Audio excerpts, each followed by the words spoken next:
Get your films on with the Blurs. Once an idea has taken hold of the brain, it's almost impossible to eradicate. Unpacking movies has never been more spot on, woke, fire, and just plain lit. They are lit all the time. So if you're unsure whether or not to plop down some cash for a film, check out the Blurs. When a man with a 45 meets a man with a rifle, the man with a pistol is a dead man. Brondo's got what plants crave. It's got electrolyte. You really only need to hang mean bastards. But mean bastards, you need to hang. Don't say you weren't warned. Ridiculous. Here's Brandon and Jeff. Hello, and welcome to episode 158 of the Film Blurs, the Sinners episode. I'm Brandon Norwood, and I'm joined here as always with... I'm Jeff Stewart, and let's get into it.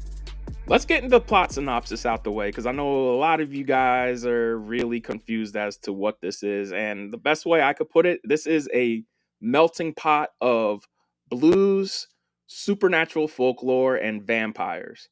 So basically, go ahead. So it's pretty much, in cinema terms, it is Crossroads meets from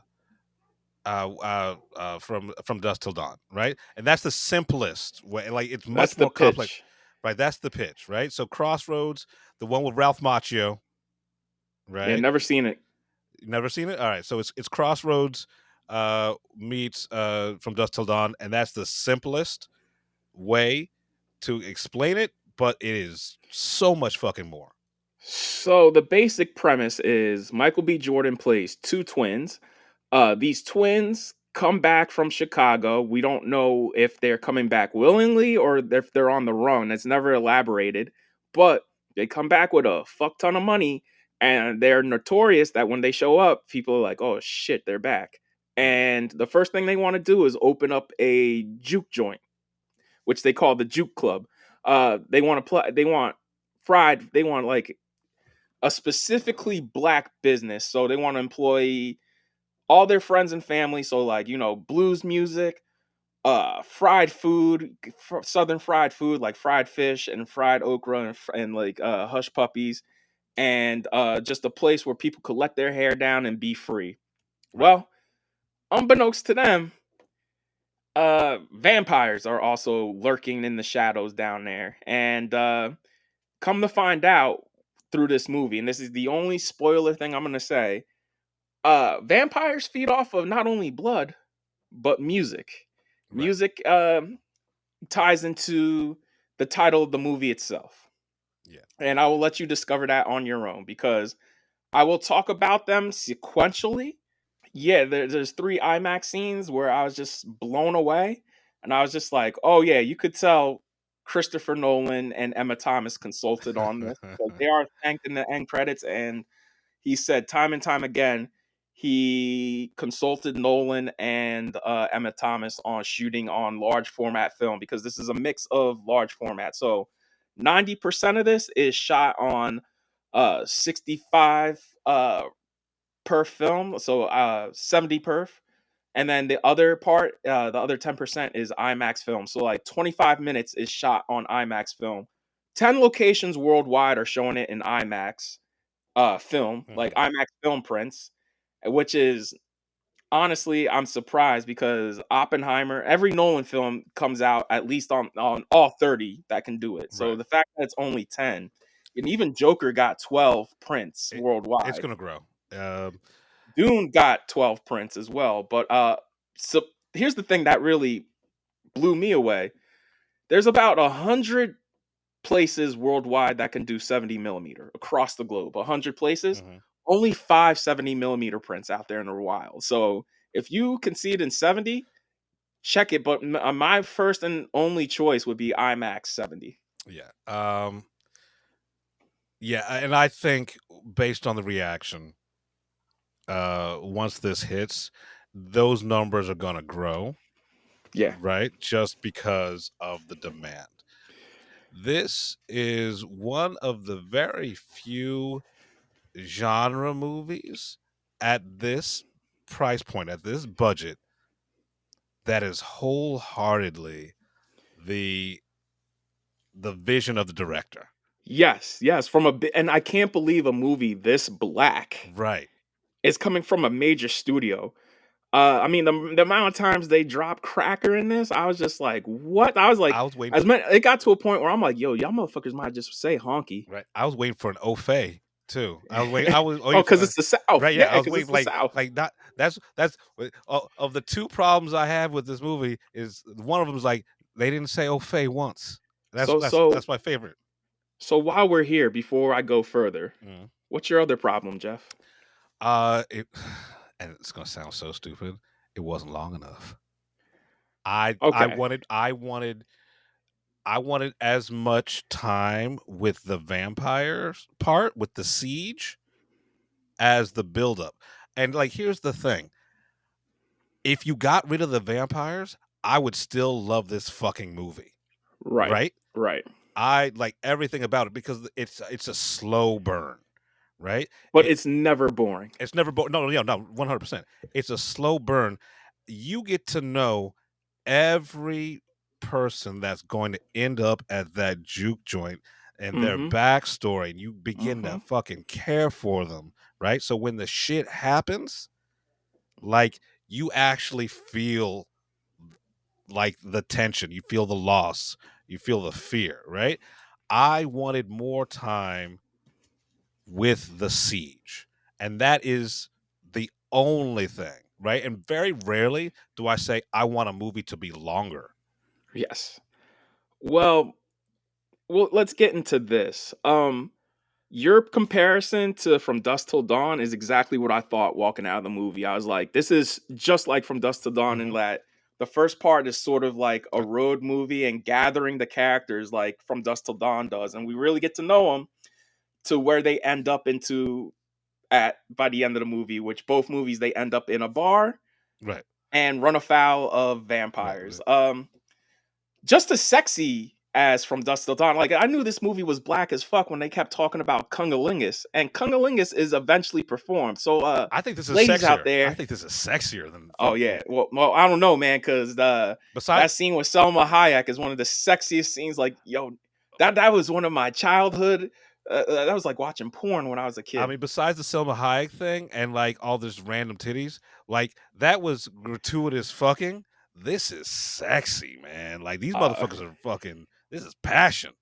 so, ladies, if you're listening to this, go see the movie and understand why you need to get yourself a black man because every woman in this is just like, yeah, you ate my coochie and now you left me here brokenhearted. Like, yo, when Haley Stalefield was just like, yeah, you didn't tell me to get the fuck away when you had your tongue in my coochie. I'm just like, you know what? I would like to see that movie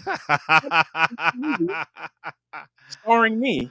And then, Oh shit. because the two twins are Smoke and Stack. Mhm. When Smoke goes to visit Winnie, great actress. Right. I'm so glad she's working, bro. I'm gonna be real with you. When he went to go visit Winnie, and they have this real heart to heart because I don't want to give it away what happened between them, but they have a real heart to heart, and then they end up having sex, and I'm just like, damn, Michael B. Jordan got it made in this movie, He's just slanging all sorts of dick. yo, because Winnie is also a very beautiful woman. Yeah, no, and like, uh, She's she's a beautiful dark skinned woman. like she's beautiful, but the character, she is powerful, right? And for reasons I don't want to get into, Right, because that was a part of the movie I was surprised about. I was just like, okay, so we have a keeper of the lore in right, this world, and that's yeah, amazing. yeah, And that's all I'll say. right, and that's why I wanted more, right? I wanted more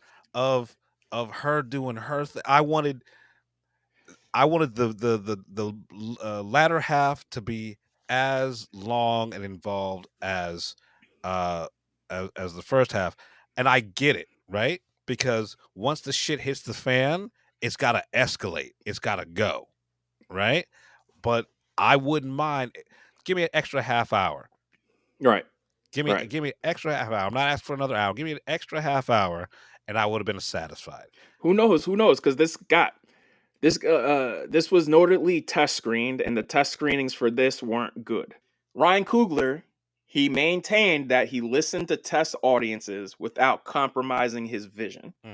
And I appreciate that. I'm like, Right, don't bend over backwards for these fucks. right. However, I do wish he kept his opening scene the opening scene, because I watched the podcast that he did for his own, because this is the first movie where his production company has the logo in front of it, which is Proximity Media. And Proximity Media is now a multi what's the word I'm looking for? Media company, excuse me. Blanking out. Multimedia company. So I was listening to the Proximity Media podcast, and the original opening scene that him and Autumn said was the scene where Jack O'Connell's character arrives at the house. And I wish that was still the opening scene. Yeah. Yeah, that works. I mean, when Jack O'Connell appears, right?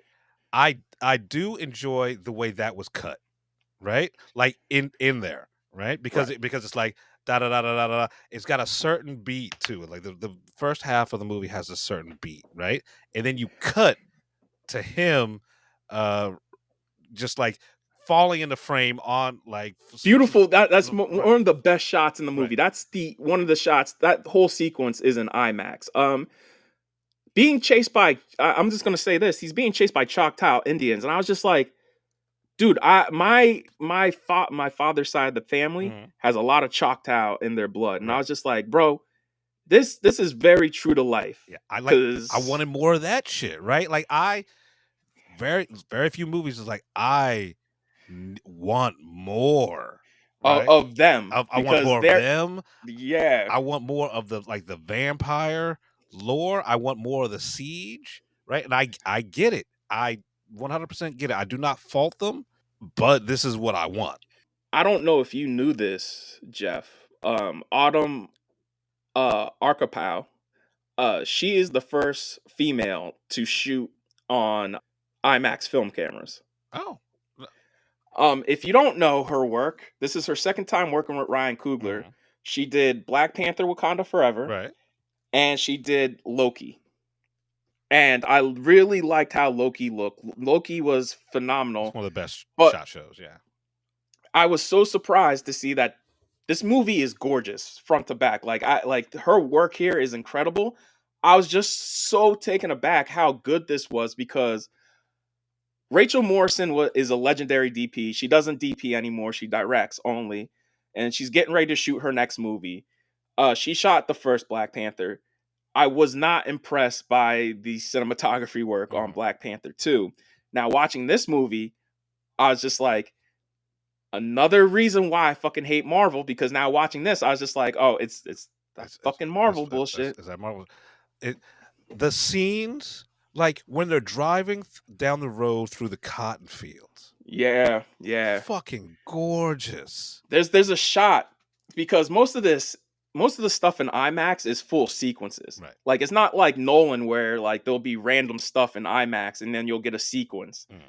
There is one shot in here that's in IMAX where they're driving and then it cuts to the sky, and it's such an impressionistic shot. Like, it looks like a Claude Monet painting, and I was just like, this isn't a big budget movie. Like, this like 30-second shot of the sky in full IMAX where you're just watching the clouds move in a surreal way, and it is like a literally top down or top up shot. Yeah. And let's talk about that sequence real quick, because I want to get into this, which is the subtext of the movie. One of the things I love is Delroy Lindo's character has a certain moment that gives so much history to his character, where because one of the themes of this movie is freedom, right? Because that's where people find freedom at, is in this juke joint, where they could finally be escape through the Jim Crow South and be who they want to be. But in a bigger sense, it's music. Music is freedom. Right. One of the things I love is he plays Delta Slim, a blues player, and they drive by a Chang gang where he sees most of his friends still Chang ganged up, and he's like, hey, y'all.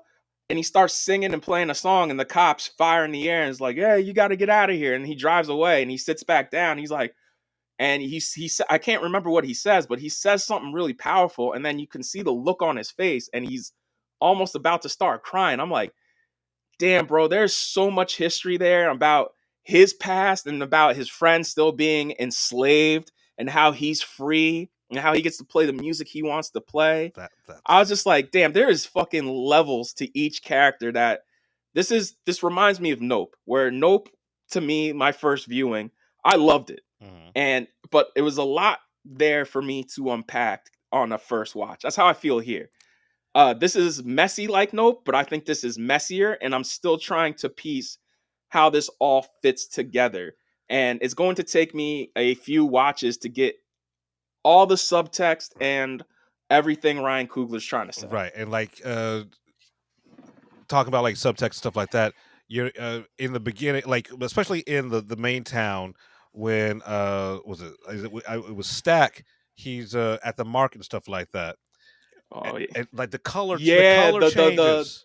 or the IMAX, Right. the IMAX, because there's a couple of IMAX oneers where I'm just like, bro, how do you pull off these oneers in IMAX? There's Right. a oneer with Li Jun Li's character where she's on the black side of town running her she works in a white grocery store, and then she walks across to the grocery store that her family owns, and it's a oneer that gives so much Information, so much detail, Yeah. so much to the story, where I was just like, this is amazing.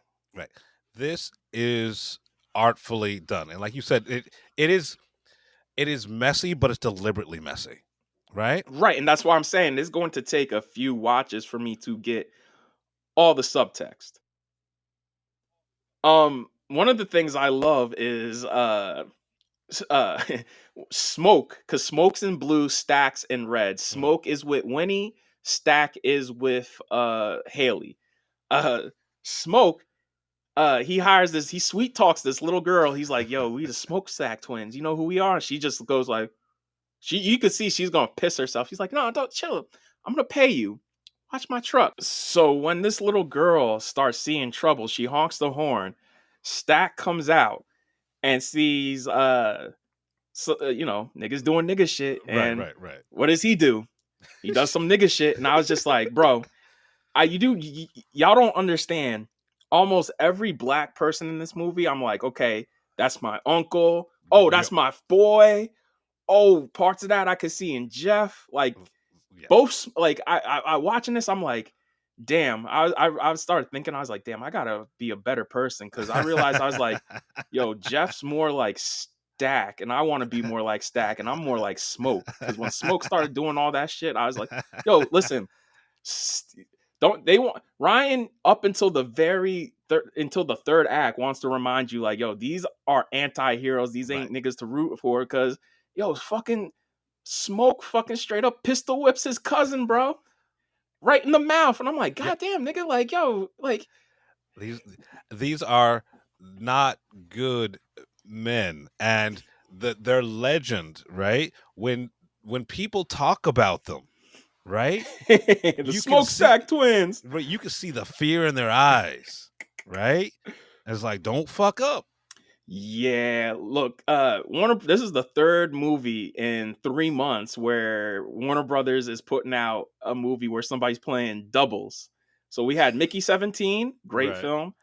Alto Knights, ooh boy, and now Sinners, which is honestly the best execution of this out of all three. Yeah. While we're here, I just want to highlight Miles Canton. He's a singer. I never heard of this dude before this movie, and like Letitia Wright, like what Ryan Coogler did with Letitia Wright in the first Black Panther, yo, Miles Canton, he I guarantee you, once this movie drops, his manager and his agent are going to be like yielding calls from everybody, because like, not only can this boy sing, right, but damn, bro, like this is some of the finest acting, and honestly, his character is like the main character of this movie.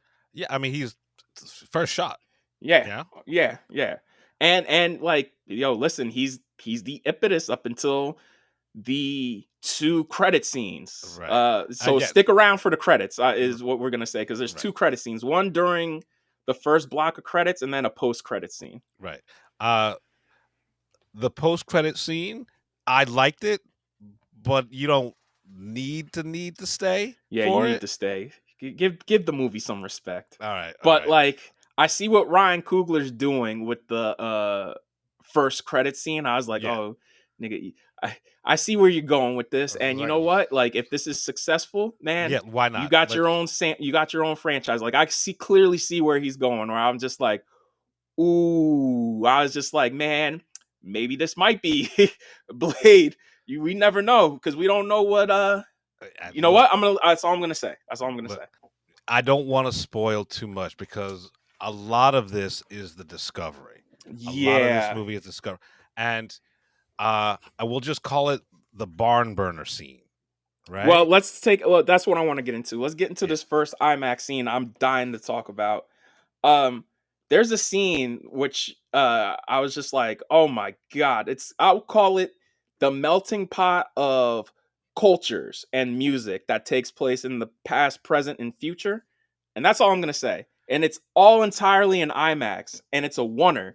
And I've never seen anything like this before. Like the whole time I'm sitting here, I'm like, holy shit. Like it was watching that felt like I was watching Inception for the first time, where I'm like, this is something I've never seen before, and I will probably never see something like this again. And like we're known for hyperbole on this show. Mm. Like but right when we say you literally have never seen anything like this barn burner scene ever. It is the most inventive use of IMAX.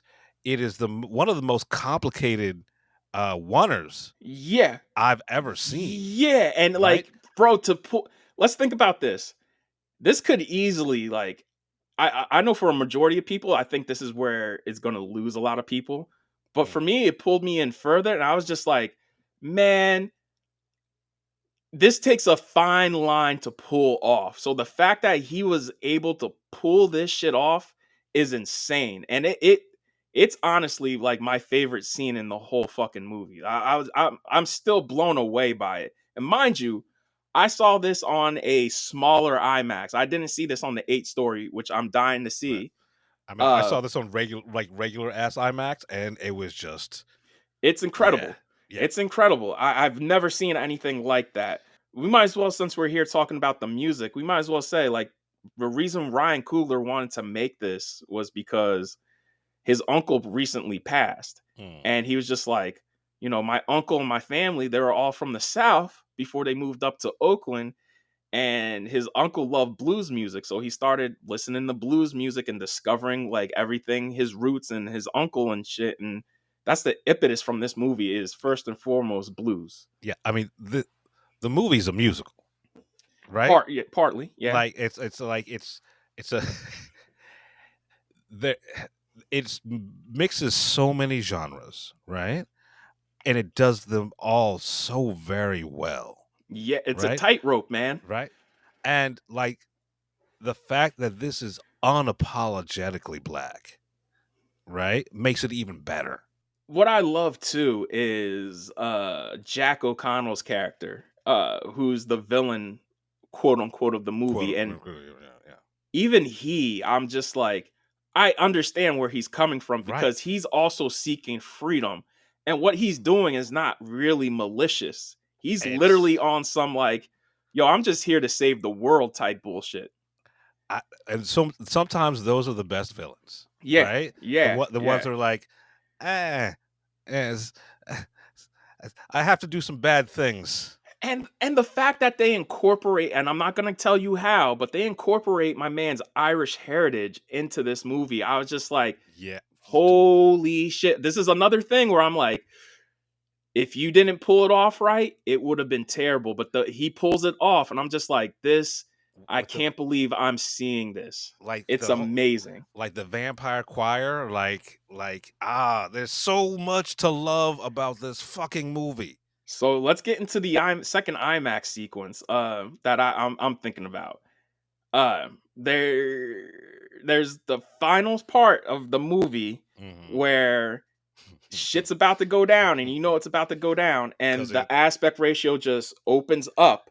And in my theater, which about like 15, 20 people in that screening, it opened up and everybody started fucking clapping because they all knew, oh, shit's about to go down. Like, I've never seen and that's also all in IMAX, that entire sequence. And that is like a 10-minute sequence, man. Right. I mean, there were maybe 10 people in my screening. No one clapped, right? But like when I saw that aspect ratio change, like I'm not gonna lie, I got a little wood, Yeah, right? yo, listen. I got a little stiff because it's like, oh shit, nigga, it's going down. I've only seen that three other times, and each time it's been effective. They did it. First time I remember seeing it was Mission Impossible 4, where Tom Cruise walks to the edge of the window where Mhm. he's getting ready to climb up the Burj Khalifa, and I just remember hearing the audience audibly gasp as he stood to the window and it opened up and he started his ascent up. Right. The second time was the second Hunger Games where Lenny Kravitz gets beaten and it cuts to Katniss and she's crying and she goes up the tube into the arena, and as she goes up you see the aspect ratio open up into Mhm. full 1:43. I was just like, holy shit. And the third time I remember it was in Nope, where they're in the end sequence where they're facing down Jean Jacket.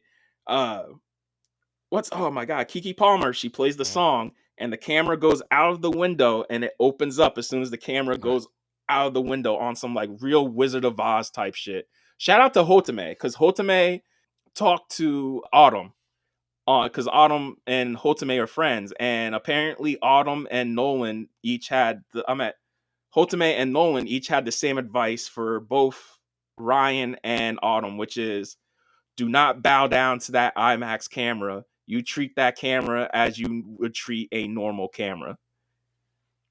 You make that camera bend to you, not the other way around. And if you look at the behind the scenes, she's wearing that camera.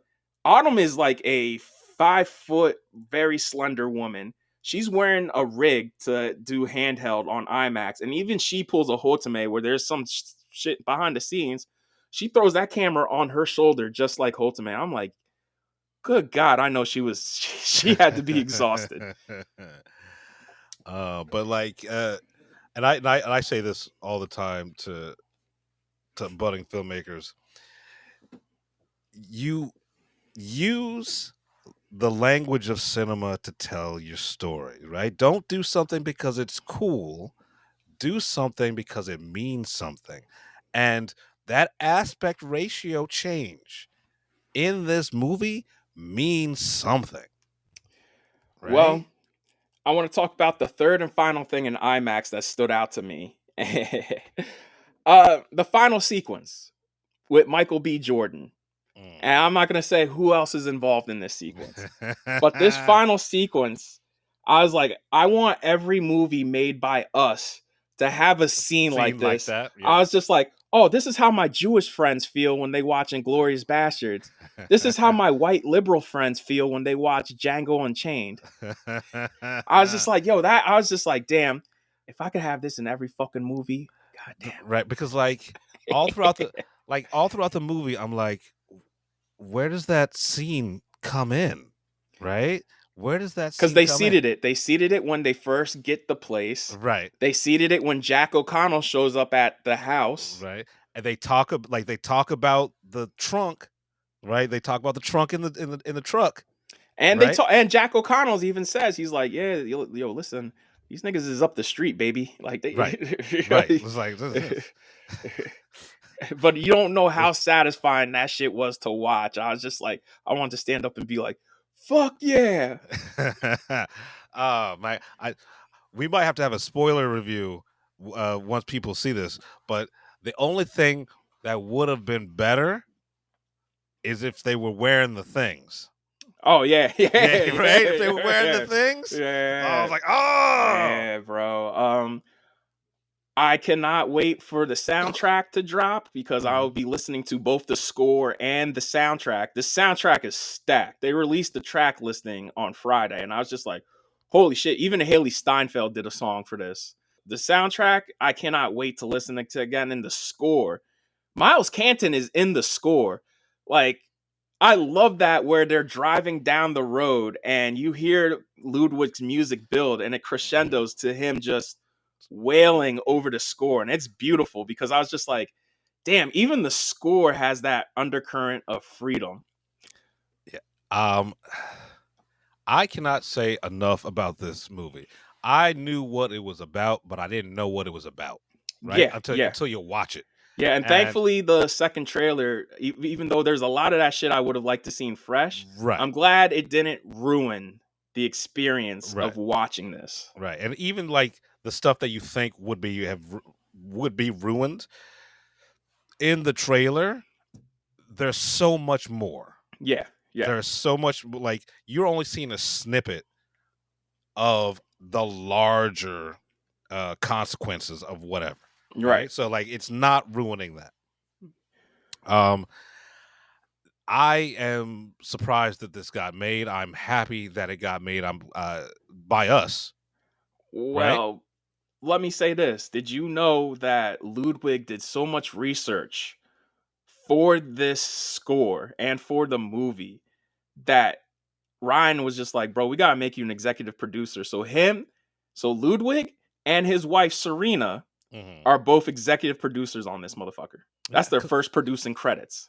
And like, here's the thing. And apparently Lars Ulrich plays guitar on this.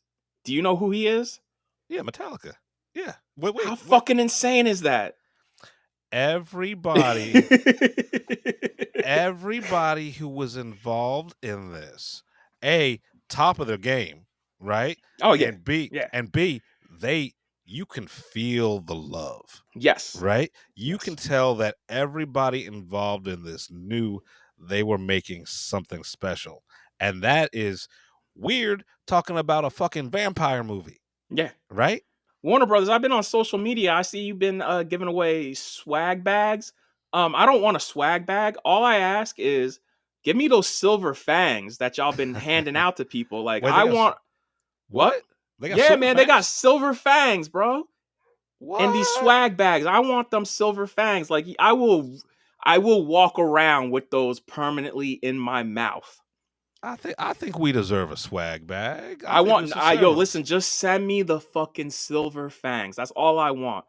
Like, how can you not look at me? Like, I am a nigga through and through, bro. Like, how am I not gonna walk around with silver fangs just grilling motherfuckers on the street of New York? The fuck you looking at, bitch? Oh man.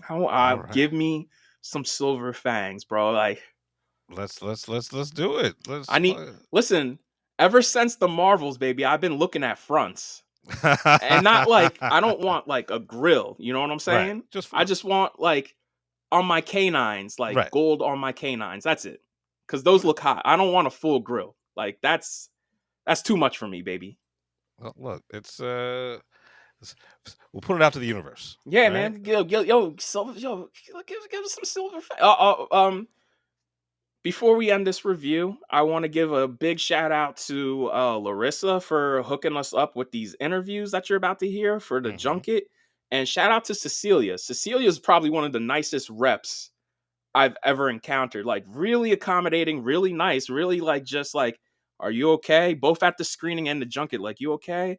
It's great to see you. I'm glad you're here. I hope we get to work more. And I'm like, yeah, I hope we get to work more together too. Oh, wow. Cecilia, thank you. You were very nice. Everybody treated me like I belonged for once. You know what I'm saying? Because like, I'm not gonna name names, but you know, Sony reps, Paramount reps. Tell them about themselves. Tell them about themselves. Yeah, but look, please see this movie and see it often.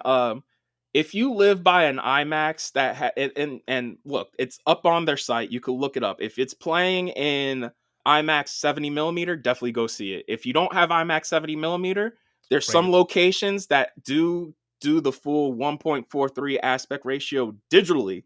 See it that way. If you can't see it that way, see it in normal digital IMAX. Because even in 190, Jeff, like me and you both had immersive experience. Right. But then if you can't get to that, baby, there's only 5 70 millimeter prints in the world. So if you live near one of those, it's probably still good in regular 70 without the shifting aspect ratio. But here's the thing. Go see this movie. Yeah, like even then, see it in Dolby. Like pay the premium. Whatever premium screen you got, go. because this needs to be seen big because it is so beautiful. It's large and loud. It's large, right? It's shot beautifully, Yeah. and the landscape is part of the story, right? The way they shot it Yeah. is integral to the story. Yeah. Watch it big, right? Like spend some fucking money. Leave your fucking house. Turn your cell phone off. Like you could give Right. yourself. It's 2 hours and 10 minutes, man. Like you could give you could be without your phone for 2 hours and 10 minutes. Like relax. Right.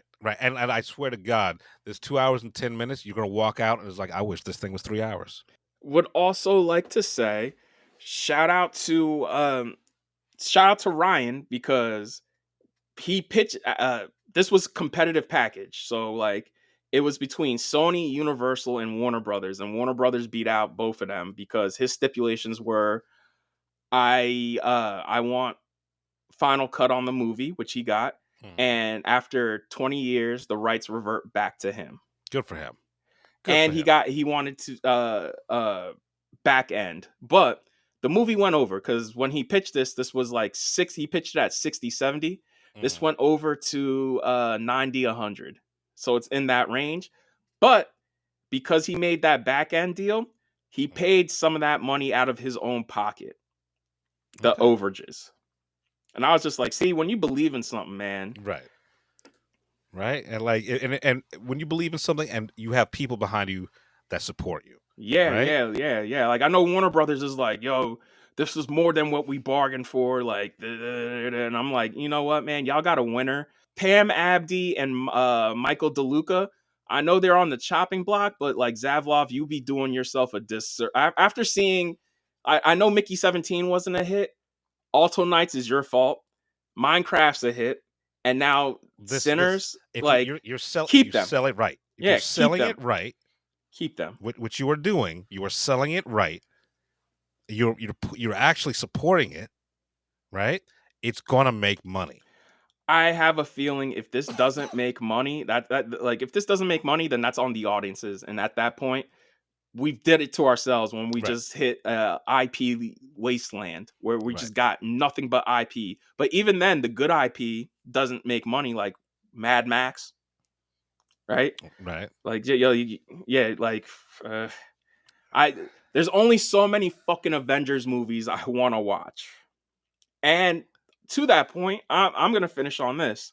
I do want Ryan Coogler to finish his Black Panther trilogy, but honestly, after watching this, I'm honestly like, bro, fuck this shit. Keep making original stuff because now you're in the league of he says Nolan is one of his filmmaking heroes. And I'm just like, okay, we got that in common. Our love of IMAX, we got that in common. Man, just fucking make original shit because like we need more high profile directors to keep making event original movies like Jordan Peele, Scorsese, Spielberg, Nolan, Denis.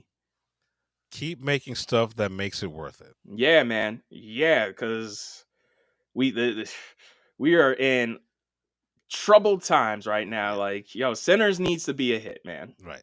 And so this is a call to all people, but as it's especially a call to our people, right? Like you made Black Panther a success.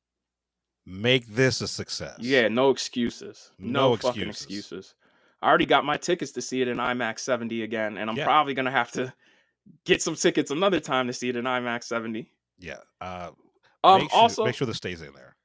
Also, I'm begging you, please go see this projected on film if you can, because for some reason Warner Brothers doesn't believe in the success of IMAX anymore because of Joker. And I'm like, bro, that was your fault. Like, Dune came out earlier in the same year, earlier in March. That made, apparently just in IMAX alone, Dune made 174 million worldwide. Just in IMAX alone. And because you guys decided to overpay on everything regarding Folie à Deux, now you're going to stop making film prints. Like, what happens if Nolan was still at Warner Brothers? Right. Y'all were going to start doing it from him? Like, the Odyssey's coming out next year. You know Universal's going to pull out all the stops. They built new IMAX cameras. Like, I guarantee you other people are going to shoot on IMAX.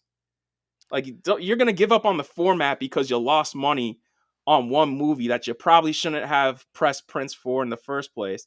And it wasn't even shot on IMAX film. Right. It was shot digitally. And it just wasn't a good movie. That too. Right? It just wasn't. So if it wasn't shot in the format, I don't know why you press prints. Like, yeah, it worked for Dune, but also Dune had the spectacle and was a good movie and shit we haven't seen before. Like, you decided, like, you are the motherfuckers who decided to make IMAX prints for what essentially was a courtroom drama. That's and on a you. prison jukebox musical. Right. Like, that's on you. Yeah, man. Yeah, you overpaid for that. That isn't.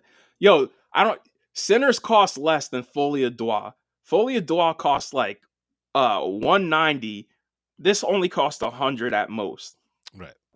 There's more craft. Like, don't get me wrong, great production design in Folie à Deux, but like, there's more happening just in general in this movie.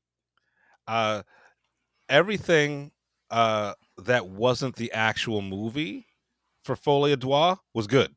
Like, the movie was horrible, but everything that went into making the movie. Yeah, minus Joaquin, because a lot of this is also that nigga's fault too. Right. Yeah, but like, don't blame Joaquin for don't punish the rest of cinema. Because of Joaquin. I mean, also, that's not good for future deals, because you never know. You might get another filmmaker who's like, hey, I want to shoot on IMAX and have IMAX film prints. And if you guys say no, they're going to take that shit somewhere else, baby. That's the way it is. Warner Brothers, stop Warner Brother. Fucking Zavlov, baby. All right, well, I'm very proud of these interviews. Jeff, what do you think of the interviews? I think they're great, man. Like, okay. I can't wait for people to start listening to these. And before we leave, stay for the interviews.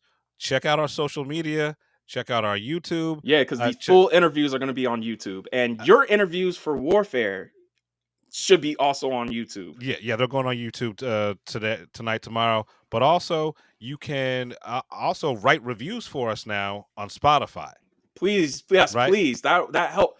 You guys don't understand. Like, giving us 5 stars with great reviews will help us give you more content like this and start getting invited to more events like this. We want to keep building. Like, we have plans. Like, that's all I'm going to say. We have plans. We're trying to execute those plans, but those plans don't work without your help. Right. So, like, if you can, share with your friends, write reviews. 5 stars. You can comment on Spotify now, right? You can make comments. Like, let's start the conversation going, because you've noticed over the last couple of months, we've been getting more stuff to you, right? And it's only going to be bigger and better, but we need your help. By the way, Jeff, just want to say, fantastic interview on your part. So, we have 2 fantastic interviews, one done by Jeff, one done by me. I really do hope you enjoy these interviews. I just want to, before we log off, I just want to say thank you specifically to Omar Benson, Miles Canton, Jack O'Connell, who's probably one of the nicest people I've ever met. I'm like, bro, I'm here to interview you. You're not supposed to interview me. And shout out to the legend Delroy Lindo. I've never met somebody who's that unjaded this late in their career, who's just like so nice. Like, once the interview was done, he called me brother man. I was like, yeah, you know what I'm saying?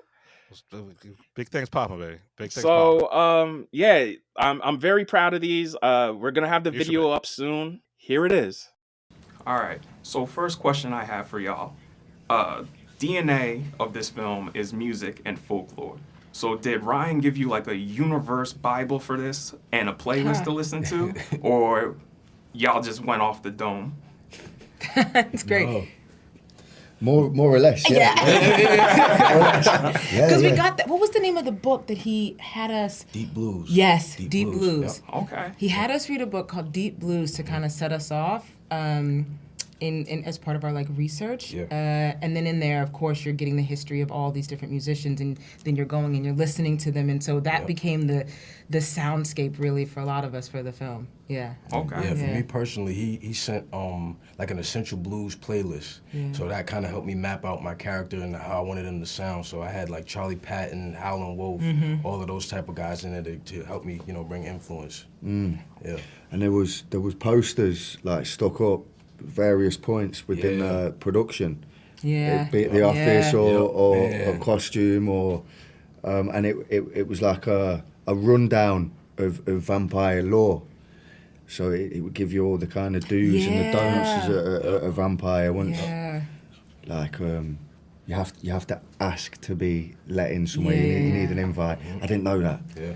So thankfully these things were posted up. So it give you a bit of a fast track education. Yeah. Yeah. That's really dope. I want to start, Jayme.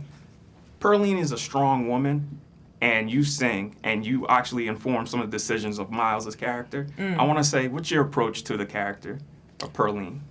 Yeah. In what way? What do you mean? I mean, how did you inform your decision making in the movie? Because you make some big choices in the movie. Ooh. A lot of that was genuine discovery in the moment. I think the nature of what I will say is the moment I got to hear the song that I had to sing helped me to figure out who Pearline was.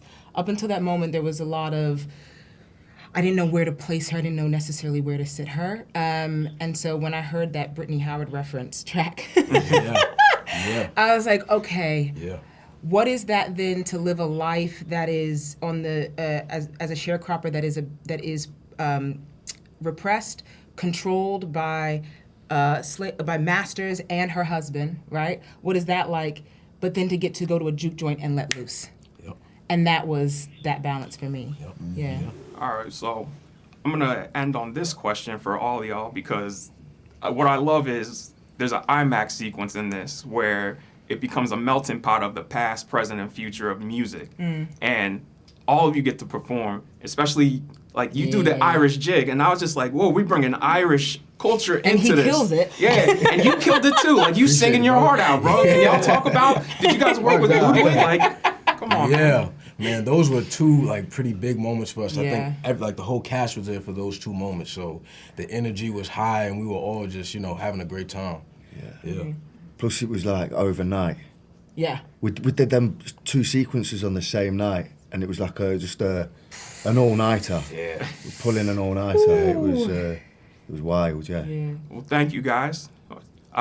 Congratulations on the film, and also congratulations on being in IMAX. I'm pretty sure it's intimidating being shot in IMAX. It was I don't think we really understood what was happening, to be honest. I don't think we... He was going with the flow. But thank you guys again. Appreciate you. All right, so first question. Y'all shot with IMAX cameras, and as actors, because you can't hide from that, because it's a huge frame, and I love the format because it's huge. Did y'all find that intimidating? Ryan actually warned us about it, and for my character's introduction, where Grace crosses the street from one grocery store to another, and the camera follows Lisa, her daughter, to go to her, that was, if anything, exhilarating for me, because it felt so special and magical when there's this clicking camera and you're in a period film and you are just being this badass crossing the street. So if anything, for me, it was very exciting. I'd never shot an IMAX before. I was just shocked at how loud the camera was. That was my first time. That was my first time ever shooting on an official camera. It was loud. But to Lili's point, Ryan had told me. I'm sure he told you. Yeah. It's loud. This thing is loud. Yeah. Other than that, one did the same. But he had said, just so you know, man, it's very loud. I mean, I just want to let y'all know it was worth it. Just seeing it in IMAX was Nice. worth it. But another question to piggyback off of that, Omar and Delroy, y'all worked with Spike Lee. Lili, you worked with Damien Chazelle. What was it like working with Ryan Coogler, who's an artist in his own right? Ryan is the, this is gonna sound so lame, but not really. You know, being the next generation, for me, there's a connection between the two filmmakers in as much as they're both what I call race men. They're both committed to presenting people of color in all of the complexity of their humanity. And they share that, in my opinion, they share that as storytellers. And for me personally, to work with a filmmaker like Spike and now to work with Ryan is part of a continuum that feels really rich. And to be honest, I'm real grateful to be a part of it. Amen. I totally agree with what you said. He's absolutely right.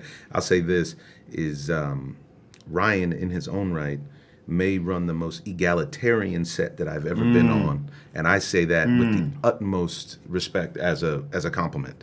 It is everyone is equal, and I love that. And he goes out of his way to make sure that you feel it as well. That's right. No, that's right.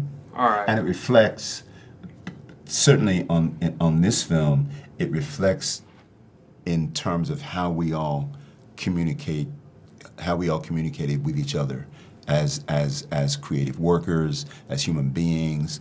And I said to Ryan last night, we were at a dinner last night, and I said, man, have you ever had this kind of a special connection? Because we were all genuinely happy to see each other. Yeah. Genuinely. There's no. Yeah. And he said, no, this was particular. And I that emanates down from Ryan. And to Omar's point, the standard that he sets on that he establishes on his sets. All right, so one final question, which is, every film's a process, and it's hard making a film. Yeah. What did y'all learn from this one that you're going to take forward with you for the rest of y'all's career? Mine's really easy, which is I need more money if I'm going to do prosthetics. It's really easy. That was my first time doing this sort of thing, so I was like, wow, this is real hard work. This is a thing. This is a thing. Yeah, this is hard. This is my first time doing a horror film, if you want to call it that. I kind of rebuke that a little bit. It's a lot. Yeah. It's a melting pot. It's a melting pot. Yeah. But this was a difficult film to make. Yeah, I would say. I'm sure that didn't feel great with the heat that we were also dealing with. But once again, the fact that it was Ryan and the mood he established on set helped immeasurably. There were difficulties. There were some bumps and ups and downs, but this cat is genuinely collaborative and genuinely wants to make space for everybody. The actors, from the acting standpoint, he wants to hear what you're feeling and why. There's a collaborative element to everything that he does, and that makes it the difficult aspects of making the work easier to handle. All right, well, thank y'all for your time, and thank you for the movie. It's awesome. Thank you so much, y'all. Mr. Norwood. Thank you. God bless, man. See you. Stay strong. Thank you. Thank you. And thank you. God bless, bro, man. Thank you. We're the Film Blurs. I'm Brandon Norwood, and I'm the motherfucking protagonist. I'm the protagonist. I'm Jeff Stewart, a.k.a. He Who Remains. Don't come at us. It's just fucking movies. You've been listening to the Film Blurs podcast. Man, I just love what you guys do, man. I never miss an episode. It's the best. It's my favorite podcast. Follow Jeff on IG on MindFireXL and Brandon on Twitter at BJN Tweets.